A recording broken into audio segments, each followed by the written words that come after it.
Hello, everyone. It's another week of the Transform Your Birth podcast. And with me today, I have the lovely Eddie and little Odie, her little daughter Odette, who you might hear in the background. So welcome, Eddie, and thank you so much for giving up your time to share your stories.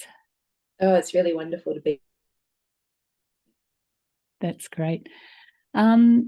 Okay, so you've had two babies, and I always think the first birth tends to lead on to the second. What we learn in the first can serve us very well for any future births that we have. So, do you want to start out with how you were feeling having your first baby and what you did to prepare yourself? Yep. So my son Fergus is about 2.5 years old now, and he, I guess my partner Joe and I were pretty conscientious in wanting to get prepared for that first birth, and I was enrolled in the kind of continuity of care program with the hospital, and wanted a low intervention birth, and I knew already that was what I was angling for. So I wanted to do some research and some prep to help me head in that direction, and also to help Joe. He was really engaged, and we wanted to kind of learn about all this stuff together. So there's a few things that I did in prep for Ferg's birth. One was we did your Transform Your Birth course. It had been recommended to us by a friend who had a really wonderful experience through that course. And I also did some fantastic prenatal yoga with Julia Willoughby as well, who was really wonderful. Lovely Julia. And those things together, I felt like I was actually in really good shape heading into that first birth. I knew a lot about, on paper at least, about some techniques to prepare and what I wanted, and had learned a lot about, the physiology of what was going to happen to my body. And I guess I loved being pregnant, and I guess one little bit of context for me heading into this birth was that I'm someone who struggled with a lot of anxiety around body and body image throughout a lot of my life, but I've kind of never been more in love with my body than when I was pregnant. And so I was really kind of enjoying that experience and really proud of myself. But then a few things happened when I was pregnant with Ferg. The first was that I was diagnosed with gestational diabetes. Mm-hmm. And so this new confidence and love for my body and my pregnant body got really rattled by that. All of a sudden I had a new reason to beat myself up over something that, that I felt my body wasn't doing well. And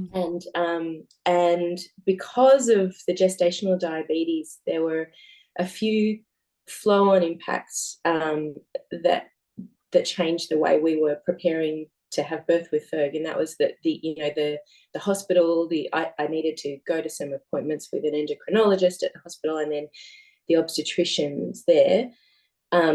All of a sudden, I know it was no longer a low risk candidate for giving birth in the birth centre, and I was put into a higher risk category, and that meant that that the docs were recommending an induction, and it's standard kind of practice for women with gestational diabetes to recommend an induction at 39 weeks. And there's a few trickle-on impacts from that too. You can't give birth in the birth centre. You have to move across to the birth suite. They're anticipating that there might be more medical kind of treatment required as part of that birth, I guess. And so that kind of led me into a whole new lot of research and wanting to kind of get ready for that. And for Fergus, I pushed. I knew that I could, I learnt that I could push back a little bit on some of these things, and I negotiated to kind of give him an extra week in utero. I was hoping that I might go into labor before 40 weeks, but I didn't.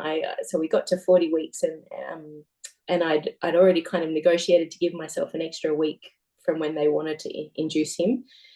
But we ended up going in for an induction at 40 plus 1 days, I think, and that kicked off a really long labor that was really, it was a success on paper, but it was a difficult birth in a lot of ways, and for me, and kind of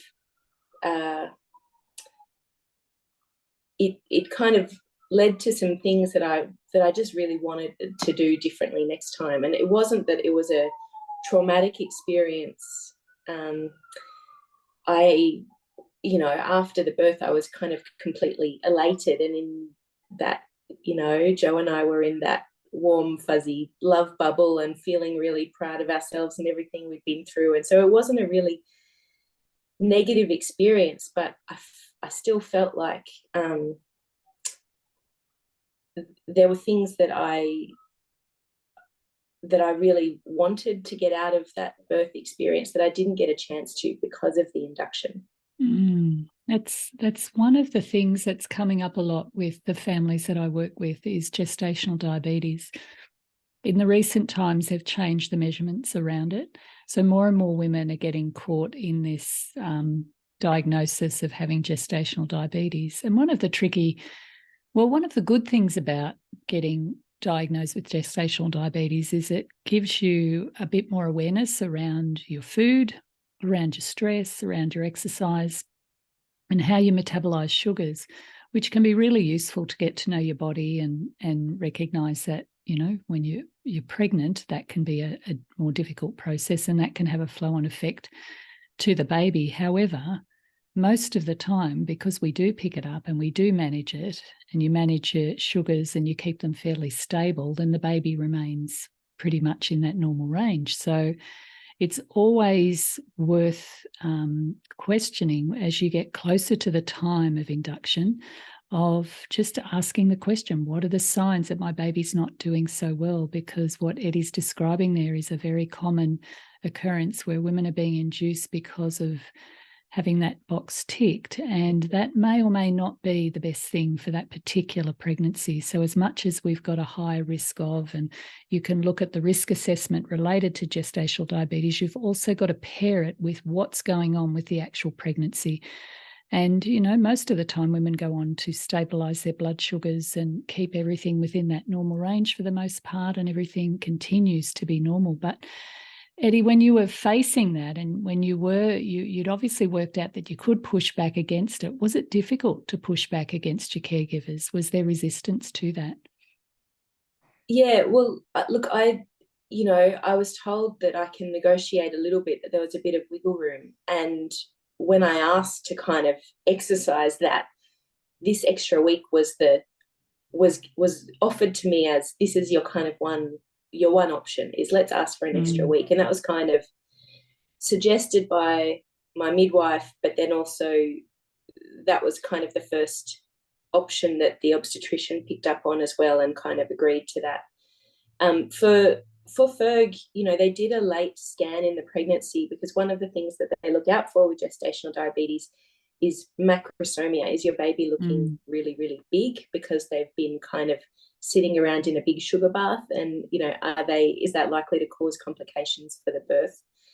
And in that scan, which those scans are a bit, they're not always super accurate. No, there's a margin of error there that's quite significant. Yeah, but Ferg was looking big, not huge, not out of proportion, because macrosomic babies, it's what they're looking for is a big baby, yes, but also a big baby that's really big around the belly and the shoulders. So kind of a bit out of proportion.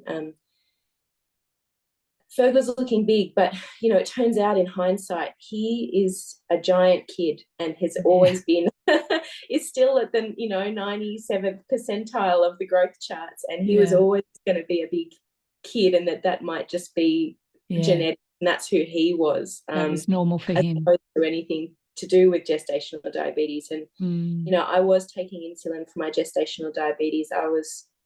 There are some cases where it's really well controlled by diet, and other cases where for me, my overnight fasting levels were really my fasting blood glucose levels were really high, but really not able to be managed by diet. I needed insulin to help bring those under control.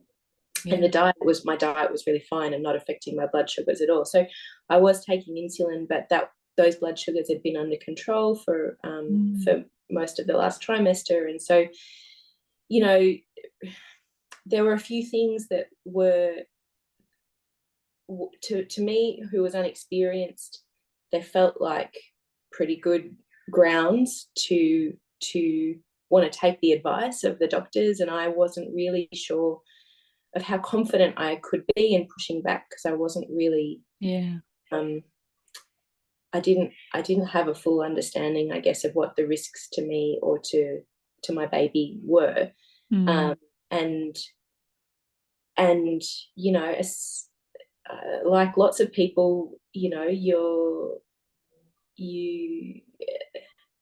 know, when you grow up and your tendency is to not want to rock the boat, you know, not that I'm a wallflower of a person, but you are taught to kind of listen to the authority of doctors, because that's their job. And so it doesn't come naturally to want to poke and prod and challenge what you're being told, or to question it. And that really changed, I guess, for my second birth, which we'll talk about. I think you're right, Eddie. It is difficult to push back, particularly for your first birth, against medical opinion. And let's face it, our medical professionals know things that we don't know, and we do need to take on their professional advice.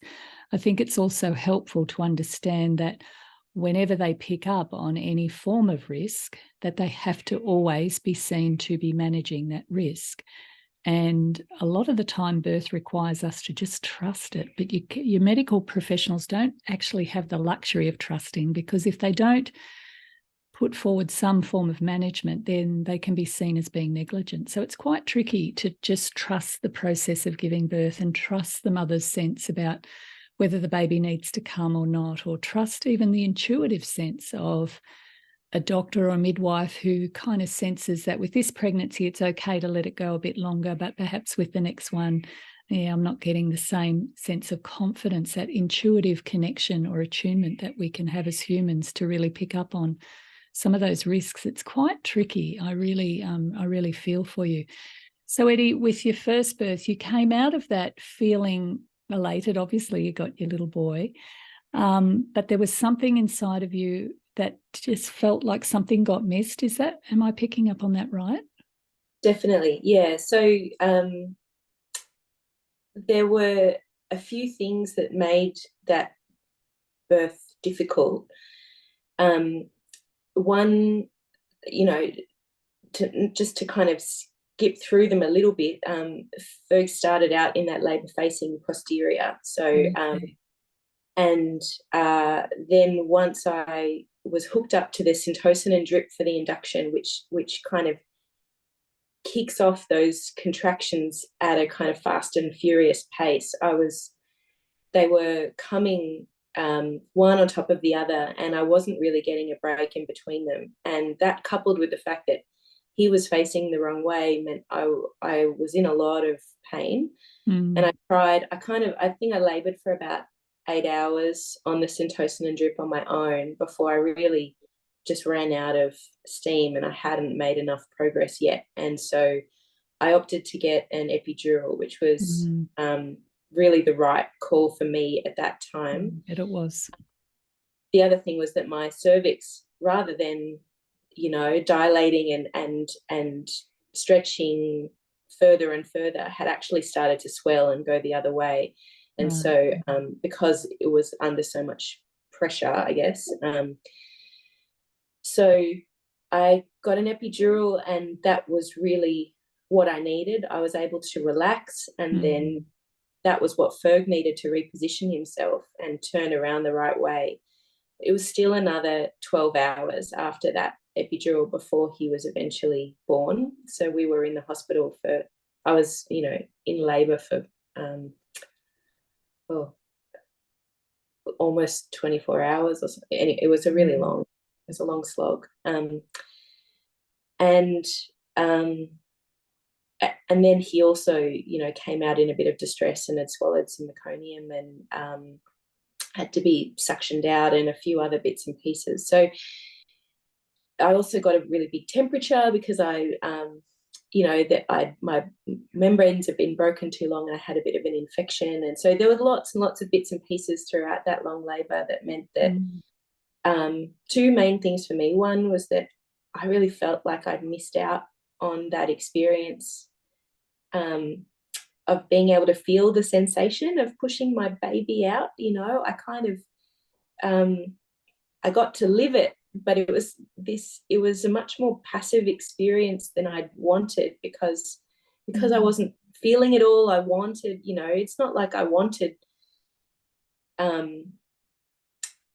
the pain element of it, but I wanted the full experience of being able to know what it felt like to give birth to my baby. And I felt I was mourning, kind of missing out on some aspects of that.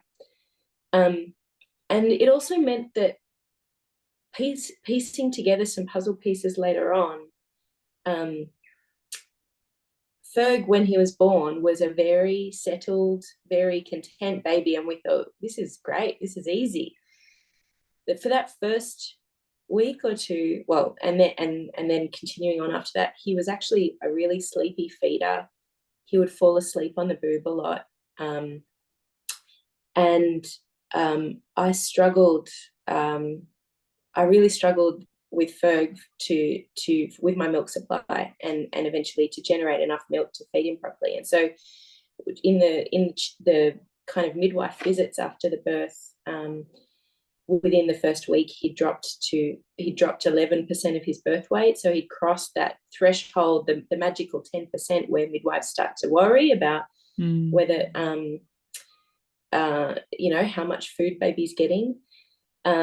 I wasn't generating a whole lot of milk, and that led me on this journey of seeking some help from a lactation consultant, doing incredible amounts of pumping, but also supplementing with formula, and that was something that throughout that whole period of breastfeeding Fergus, I managed to breastfeed him, do combo feeding for him up until he was about 10 or 11 months. So I persisted for a long time, but it was really rough journey because I was, needing to do lots and lots of pumping. I needed to introduce solids a bit early to kind of make sure he was getting enough food.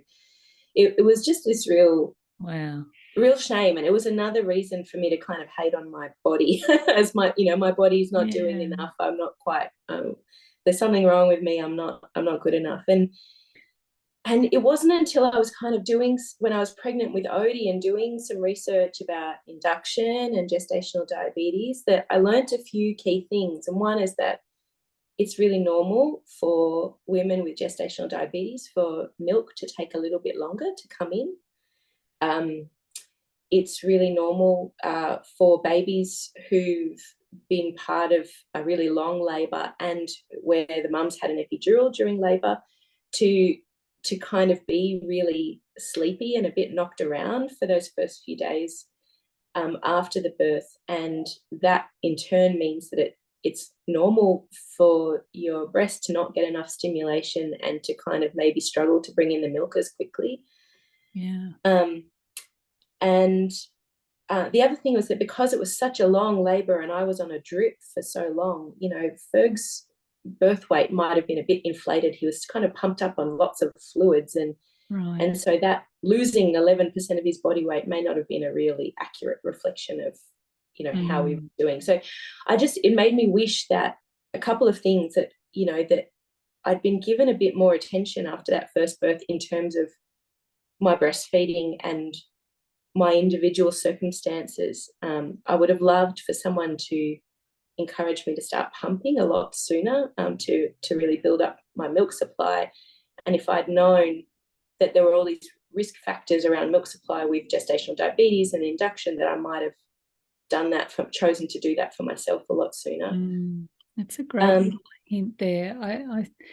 So what you're describing there, it is just the I guess the awareness that we don't always have of how making decisions around the management of pregnancy, birth can have a flow-on effect to that early parenting. We often don't connect the dots. And it sounds like through that experience, you started to connect the dots as to why things might have been a little bit difficult, and with a little bit of support to overcome the challenges that you'd had through the pregnancy, and not the pregnancy, more so the birth, then you might not have had to pump for 10 months and breastfeed. My God, what an effort, girl. Hats off to you. That is dedication to go for a whole 10 months to continue to get as much breast milk as you could, as well as topping up and everything that goes with that. That's huge, Eddie. Yeah, it was massive, especially those first few months where, you know, you're on a cycle of feeding and then pumping, and you've got this tiny little window in between sessions to sleep. You know, it's like everything I had to live my life in 2-hour blocks in between feeding and pumping, and did that for, you know, 3 months or something. So that was really hard. So I guess it wasn't until I was right at the pointy end of pregnancy with Odie that I started to do some of this research and actually piece together these puzzle pieces. So it was kind of 2 years later that I was learning all of this stuff, and it started to really click that if I'd known all of this sooner, my experience with Ferg might have been really different. And so I was already doing that research because I knew that I wanted to arm myself to see if I could make things go differently this time around. I knew that I had that gestational diabetes again with Odie, but this time the scans were showing that she was much more moderately sized baby. She was right in the middle of the growth curves, and so that kind of extra bit of evidence that the doctors might use to recommend an induction wasn't there. And so I wanted to do a lot of research about gestational diabetes and induction to kind of learn what I could around how could I have a bit more control this time. Am I on exactly the same trajectory, or are there things that I can have influence over on this path that are going to give me a different end result? And really what I wanted more than anything was, initially, just selfishly for myself, I wanted that experience of, you know, as close to a physiological birth as possible, because I really felt like I don't intend to have more than 2 babies, and I wanted, this was my last shot at kind of having that experience that was going to connect me with all of those women, millions of women before me in the line of pushing out your baby. And I really wanted to feel what that felt like, and wanted, you know, I wanted that as a gift for me. Can we explore that a little bit? I think that's such an interesting insight into your inner, what would you call it, your inner desires, your inner forces that start to emerge when you become a mother. I think in most women we have this feeling that this is a rite of passage, not that we use that term very commonly in our culture, that there's something that's meant to transform in the process of going from the woman to the mother. And you mentioned it earlier, you when after having Fergus, there was a part of you that mourned that pushing stage, that loss of feeling and sensation. Not that we want to wish any sort of pain or anything onto ourselves, but it's that feeling of pushing out a baby. I'm really curious, are you aware of where that desire or where that sense of wanting to have that full experience has come from? I think it's for me, it's kind of lots of different factors smushed in together. You know, one comes from wanting to feel like I'd had this achievement with my body, you know, that my body physically was capable of doing that, and that I wasn't different or broken, or that, you know, that my body is just as capable as any other person's body of doing this, achieving this big feat. Yeah. So that was a really big part of it. But as well, you know, the scientist in me was, you know, was learning about all of the hormones and how the act of pushing out your baby, you know, triggers all of these hormonal processes that we only understand a little bit about, you know, really, and was worried about what I might miss if I didn't go through all of that. That you know, it's the whole process of birth is such a beautifully, delicately tuned beast that, you know, where these, you know, everything has consequences on flow-on impacts, and it's all meshed in together. And so I wanted to make sure that I was getting the opportunity to not miss some important piece of that along the way. Yeah. But then also part of just the woman in me wanted to connect with all of these other women, all of these women around the world, and for generations who've birthed babies and really tapped into that power of womanhood. And I wanted to do that in a way that was as uninterrupted as possible. Yeah. And so the idea of losing that again, once I'd learned for myself that that was so important to me, I became really fierce about wanting to guard it. And when I thought that I would lose it, I was really grieving that in a big way. You know, Eddie, I'm going to just highlight here that women can be judged quite harshly for wanting a birth experience, and I'm using exclamation marks there around that little statement. And I've heard doctors, and particularly male doctors who haven't ever given birth, you know, say it's not about having a birth experience. It's about having a healthy baby. It's about having a healthy mother. But I think they're missing something that is intrinsic to the human blueprint of creation, which is that sense of wanting to feel what we're capable of in that process of growing a baby, birthing a baby, and then looking after a newborn baby. And it's all connected, and it's all part of this transformation process. And women, like what you're describing, like you, have a sense that there's something in that, can't always put words around it, come out of the birth, often get told, oh, well, you know, what are you worried about? You've got a healthy baby. That's all that matters. But they forget that it's not just the birth of a baby, it's the birth of a mother.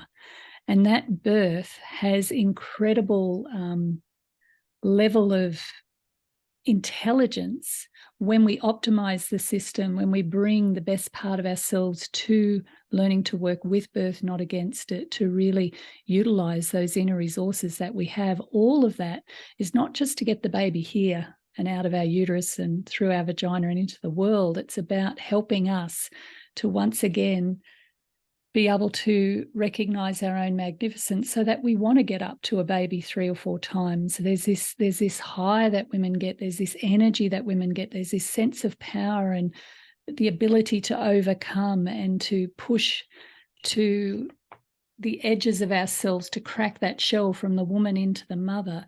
And when we don't understand that, we can fob women off, and that those disappointments, the grief, gets driven underground, because then she feels ashamed that she's focusing on something that, you know, isn't as important as the baby. But I'm going to suggest to the listeners and also to you that this is part of what Mother Nature wants us to experience in order to be ready to be the mothers that we need to be to a very vulnerable newborn. It is part of that process.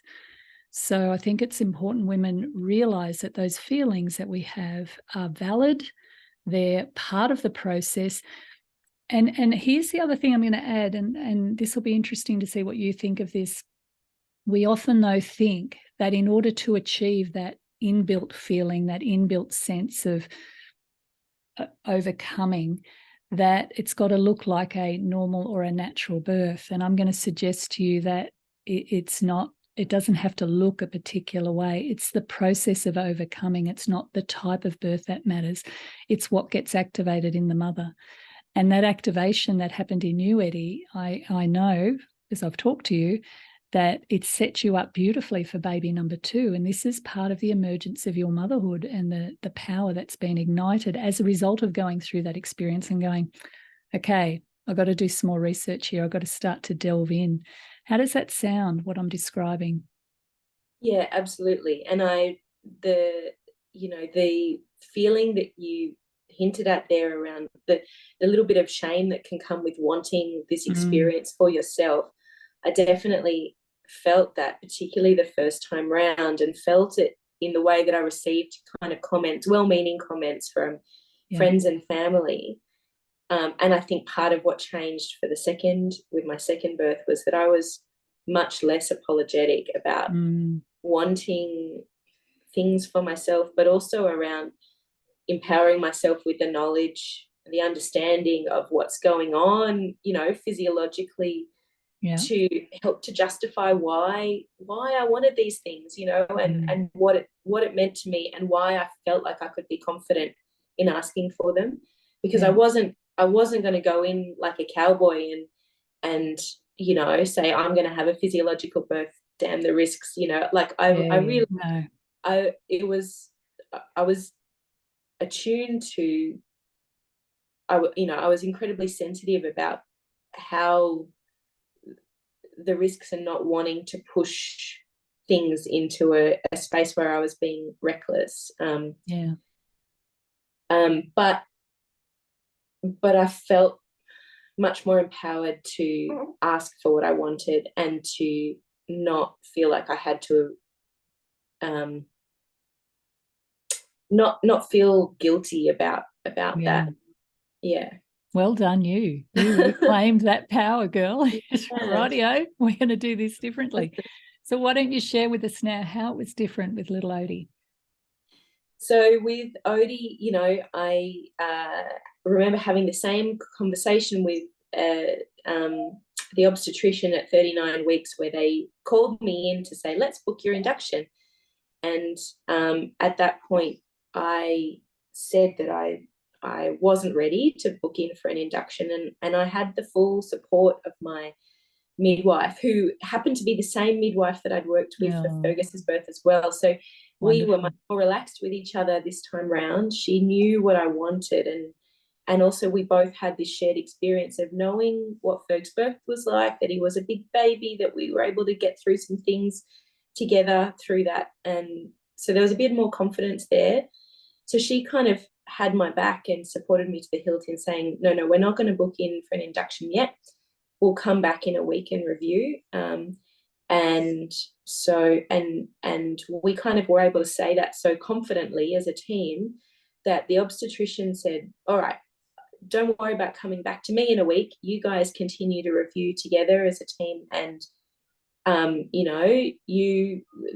midwife knew how to book in the induction when the time was right. And they said, she can continue to check in with us about how you're going and make sure that we're happy with the path of action, but you guys can negotiate this between yourselves. Wow, that's what confidence brings, hey? Yeah, which was really, I think, really made a difference, to not feel like I was having to constantly go back and answer to the obstetrician every time. Yeah. And what it meant was that we got to 40 weeks and I said, I'm still not ready for an induction. Baby, was fine, and I felt in my body that she was really happy. I didn't know she was her yet. I didn't know she was a girl, and I felt like baby was really happy, that she was really responsive. And so we put in this kind of plan of coming in and getting checked out kind of every 2 days or so. And I was keen. I didn't set a time limit, but I kind of said, look, not this time, I'm not ready, I think we should go a bit longer.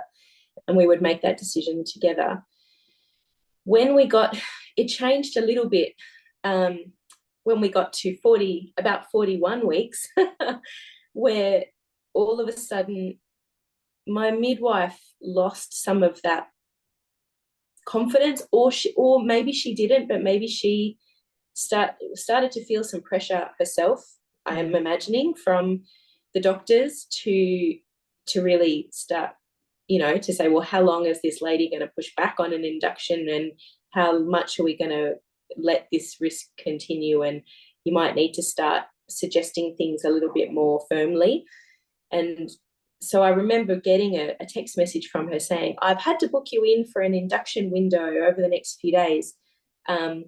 But if they call you to ask you to come in, you can just decline it. And she'd sent me that text without any conversation or context around it, which made me freak out a bit. And I felt like this midwife, who really, we were a team and she had my back, all of a sudden I didn't feel like she was as confident anymore, and I felt like she was encouraging me to kind of go in. And so I got shaken a bit. And I think that's when I gave you a call, Tracy, one Friday afternoon, and I said, I haven't spoken to you in 2.5 years. I really need a chat. Are you free? Because I've been fighting this fight, and my confidence is shaking, is wavering, and I just need to talk this through with someone. And we had a great conversation that afternoon where you didn't push me either way, but helped me to clue into my instincts about how I was feeling and how Bub was feeling and what path was going to feel right for me in that moment. And so I kept going. I kept going, and we took it to 42 weeks. And that was when I felt like, even though I'd been kind of quite confident in pushing back against the doctors up until that point, I kind of, once it hit 42 weeks, I felt like I didn't have that option anymore. And I'm not sure why that's the case. Maybe because that's the window that, normal in inverted commas gestation times tend to go for. And, the risks the statistics about things like stillbirth do creep up after that point. That's kind of one of the windows of time that they talk about. And so the other thing was that in the advice that was coming to me from my midwife, it's like they didn't really talk about what the option was to go beyond 42 weeks. So I kind of felt like I'd run out of rope and by that time I was also really tired, not so much of the pregnancy, but of the waiting. And of course, for anyone else who's had a pregnancy that's gone long, you get, if you've made the mistake of telling people in your life what your expected due date is, then you get bombarded with very well-meaning messages and phone calls from everyone wanting to know how you're doing and wanting updates, and everyone reading into any communication you send them about, is she messaging me from the hospital today? And it's just, it was just exhausting dealing with that pressure. And so at that time, I'd kind of conceded that 42 weeks was when I was going to need to bite the bullet and go in for this induction. So what happened, Eddie? So what happened, we went in, we booked in a day, we went in, and my cervix wasn't ready yet, so we were talking about options around the balloon catheter or the gel and blah, blah, blah. And it turned out that the hospital was really busy that day, and it got till 4:30 in the afternoon, and we still didn't have a room. Nothing had happened yet. And I asked my midwife, all the obstetricians were so busy. We'd put on the trace for a little bit, and I'd started to have some mild but regular contractions, and they lasted for about an hour and a half and then petered out. And that gave me a bit of hope. And so it got to 4:30, and I asked my midwife, look, is there any chance that we're actually going to be in our own room overnight so that Joe can stay? Or at that point, we were kind of in a shared room. And she was like, it looks like shared room is the option. Joe's going to have to go home. I went, this is bullshit. This is crap. Can we just go home tonight? Yeah. And she went, yep, I'll make it happen. You guys just leave, walk out, and let me deal with it and come back at 8 o'clock tomorrow morning. So we did. Great call. Great call. I'd started to actually feel really panicky that afternoon, because it had felt like too similar to Ferg's birth, and like we're on the same trajectory, and it wasn't sitting well with me. And so when we got in the car to go home, that was a huge relief. And it was one of those moments of, it just felt, every single part of me felt like this was the right thing to do. So we went home, we ate, terrible takeaway food on the couch and went to sleep really, really early and slept in our own bed. And it lovely. was incredible. And the next morning got up really refreshed and feeling rearing to go, and went back into the hospital ready to kind of, let's do this. And overnight things had changed a little bit. I'd had a show in the morning, and so things were happening with my cervix. And when we went in to kick off this induction, we found that I was dilated enough for them to rupture my membranes without needing the balloon or the gel or the tape or anything like that anyway, which was already a bit of a win to start the day. And so from there, I kind of asked, look, I don't want to start this horrible drip yet. Can I go walk around the hospital for a few hours and see if we can get things moving, hoping that this would kind of bring on. And we did. We walked and walked around that hospital for 2 hours and came back, and nothing happened. And I tried half an hour of yoga and nothing happened. And I was devastated. And I finally had this conversation with the midwife, and I said, right, we're in here to have an induction today. Let's just rip off the Band-Aid and start the drip and get it happening. That's, you know. And so she went away to prepare some stuff and put a trace on my belly, and said, right, I'll go get things ready. And I was really grieving. I was emotional. And I asked Joe to go ask her to just give us 15 minutes alone. So can you ask her to just not come back for a little bit? I need to have a big cry and just get this out of my system. And so he did. He told her to kind of give us some space. And he came back and sat with me. And I just had a big sob and let it all out. And this is, you know, this was my last chance to have that birth that I wanted, and I didn't. I wasn't able to get it. And in that 15-minute window, I was wearing the trace and the contractions started. And by the time the midwife came back, I was having regular contractions. Wow. And over the next half hour, they started to get stronger. And by an hour after that cry, they were getting painful, and I had to really concentrate to get through them. And that was it. So I just needed that. Odie procrastinated until right at that very last minute. And right in that last window, right before we were about to hook up that drip, that's when my body got moving finally. And I ended up having this really great, intense, but wonderful labor that, you know, it was about 5 hours from when those contractions first started to when she was born. I got to try out all of my tools and techniques and massage and bath and focus on my breathing, and lots of the things that we'd prepared for. And I still was in, you know, I still found for those last couple of hours that I was in a lot of pain, and that I, you know, I was able to manage things quite well up to a point, and then I really ran out of steam and had a classic transition moment of, beautiful. I cannot do this anymore. I need something else. I want to get off the bus. Yes, get me whatever. We need to talk about other pain relief. I tried a bit of the gas, and that wasn't really working for me, but it was a distraction that bought me probably another half hour. And all through this labor, our midwife every couple of hours would come back with a suggestion of, you know, the doctors are a little bit concerned that we don't want this labor to drag out for too long and for you to get too tired. So maybe we should still consider hooking up the Syntocinon drip. And that happened about 2 or 3 times throughout the labor. And each time Joe and I, you know, and at first it was me saying, no, I want more time for things to ramp up on their own. And then later, when I was really struggling to get through those contractions, I remember thinking to myself, this is so ridiculous, the idea that I would want this to make this any more intense. Why would you want Syntocinon? I'm not even going to justify this with a response. So, and Joe, my partner, did a great job of saying, you know what, can we wait another hour? We'll do another another exam in an hour. Let's see how she's going.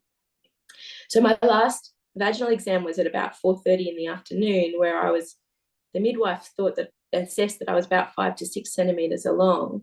And so when it got to about 5:30 or 5:45, and I was having this big transition moment of I can't do this anymore, they were saying, you know, oh, look, we might, both she and Joe were thinking, oh, we might need to look at an epidural, you know, we might need to get some other help in here. They missed that it was transition. That it was transition. And so all of a sudden, really suddenly, I just felt the urge to push. And I had one big push and I said, I'm pushing. And the midwife went, I don't know, sweetie, you know, I know it's intense. I don't know whether it's time to push yet. And I went, it's too late. And within 2 contractions, she was born. So it was literally, we had a student midwife in the room who recorded, you know, 5:49 urge to push, 5:49 crowning, 5:51 birth, you know, on her note. Wow. So, you know, we really took our midwife by surprise. Odie, I was squatting over a yoga mat, and Odie actually hit the floor because, you know, she came out so quickly and no one was ready to catch her. So, and I had this wonderful moment with that midwife later when things had calmed down a little bit. She'd been a nurse for a long time, but I think she was relatively new to kind of transitioning over to being a midwife. And she messaged me later saying the next morning saying she'd been on such a high from our birth, you know, the day before. And she said that, you know, she learnt a lot from that process. And I forget her words, but something along the lines of, you know, it had taught her a bit about trusting the woman. Yeah. And so really after going through this big grief moment that I wasn't going to get the birth that I wanted so desperately, it all happened, and I was so proud that I managed to do it on my own, and that I've resisted all of that pressure at all of those various points for weeks and weeks and weeks from lots of different people, including right up until, you know, moments before she was born. And I trusted myself enough to kind of know that it was going to be okay and that I could push back at those moments. Eddie, what did you learn about yourself going through all of that? This is a fascinating process. I think it was a big lesson for me in navigating a hospital system and recognizing that, as you mentioned before, there are things that the doctors and midwives have to do and say in particular moments, but I had no idea how much control I actually had within that system. Yeah. I thought that my options were the options that they gave me, and that I had to choose between these set options that were presented to me within the system, and that I didn't realize that I could continue to decide my own path with using their expert advice, obviously. But I just didn't realize how much power I still had in that setting. And I was also just, you know, so proud of myself. You know, initially I'd kind of wanted this birth as an opportunity to show myself that my body could do it. But it was actually so much bigger than that. You know, what I ended up finding was that more that I'd had this strength to fight for what I wanted and for what I wanted for her. And that kind of like lioness mother moment in really battling for that. And I wasn't sure until I did it that I had it in me to do that, you know. I thought you kind of beast. She's muscled up, hasn't she? She's really expanded through both of those stories. No story is ever in vain. That first story led beautifully into your second one. Every woman has to walk that path, and There's so many rich things you've brought up for the listeners to take on board. One of the ones I want to just highlight is around birth readiness, that feeling that it was highlighted to me by a very, very experienced midwife of over 30 years of independent experience. And she used to say, most women need to go through some sort of catharsis, that was the word she used, where in pregnancy, if they're open to it, it happens in pregnancy, or late, like late in the pregnancy. And then if they put a lid on it, it'll come up in the birth. And if they put a lid on it there, it'll come up in early parenting. And what she was saying is that women have got to get to that point where they just have to let go of any ideas, any even desires that we have around the birth, or any sense that we have any type of control. And when we then let go of that moment, then we're ready to walk into that mystery, just going, okay, bring it on, I'm ready for anything. And that 15-minute period where you had that big cry, it often comes with a big emotional release, that big cry, that big, give us some space, and then just giving voice to those feelings. And you'd worked so hard, you'd pushed it till the end, to the 42 weeks, and you were still facing an induction, and there was a part of you still resisting that, still not wanting to go. It was such a wise thing to go home. That was such an intelligent thing to do. I mean, it's a shame more midwives don't encourage people to go and get a good night's sleep and let's have another go tomorrow. That was so wise.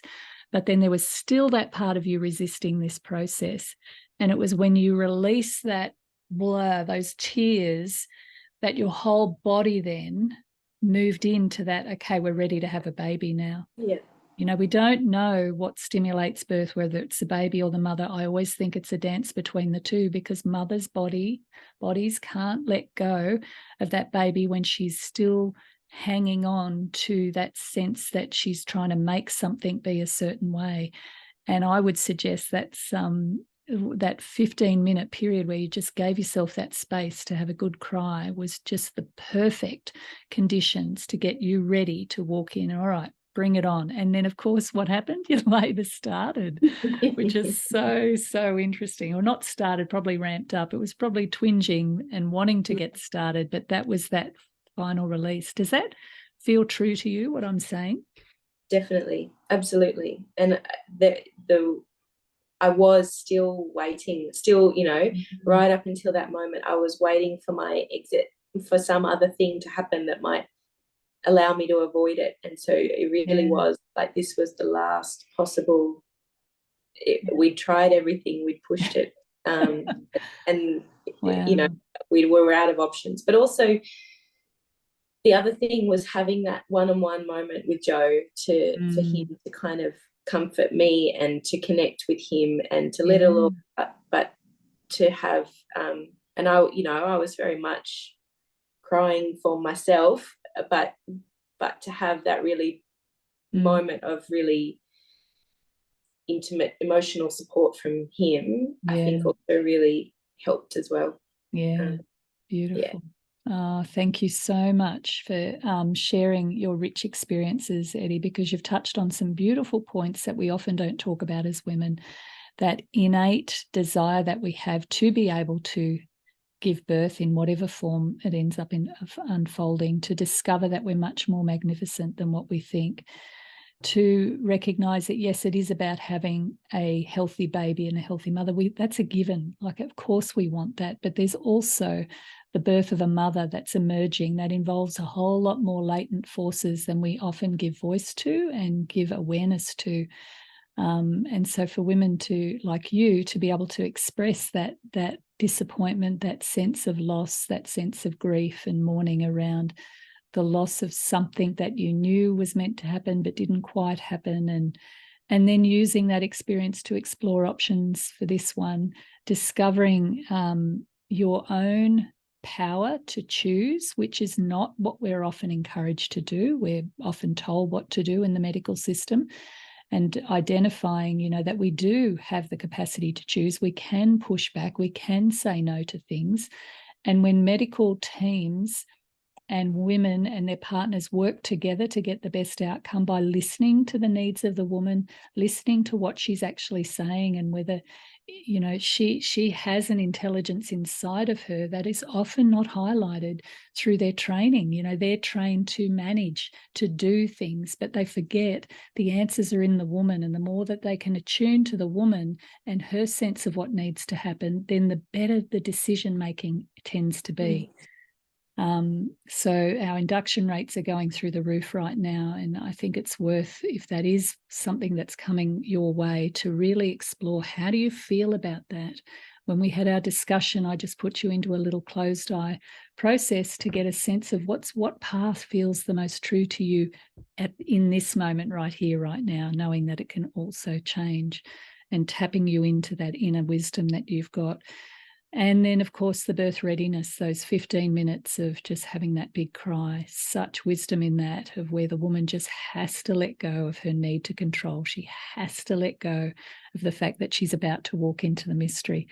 These are part of the things that we need to learn when it comes to talking about birth, understanding what birth is truly about. It is the welcoming of a baby, but it is also the birth of a mother and a father, or another mother, whatever her partner is.